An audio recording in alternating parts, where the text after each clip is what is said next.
There's a gas station you probably never think about, the airport. Every time an airplane takes off, somebody has to fill its tank. New York to London, fill it. London to Dubai, fill it again. And tomorrow, do it all over again.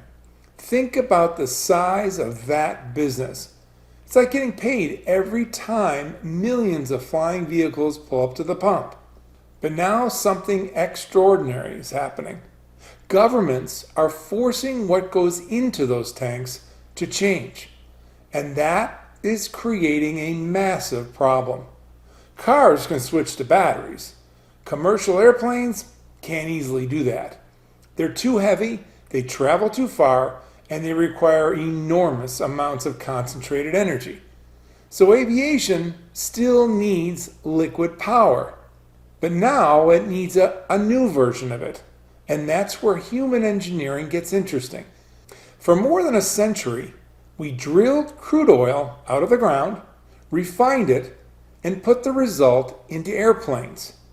American EcoFuels is approaching the problem from a completely different direction. Start with the resources the world already has in enormous quantities: coal, natural gas that can otherwise be wasted to flaring.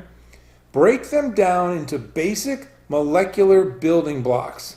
Remove what you don't want, then rebuild those molecules into exactly what modern aviation needs. Think about that shift. For 100 years, we've searched the earth for what could power transportation. And now we're learning how to engineer it. The Sustainable Aviation Fuel mandate didn't just create a new regulation, it created demand for an entirely new generation of aviation energy. And every time an airplane pulls up to that airport pump, someone has to provide what's going into the tank. American EcoFuels wants to be one of the companies reinventing what's inside.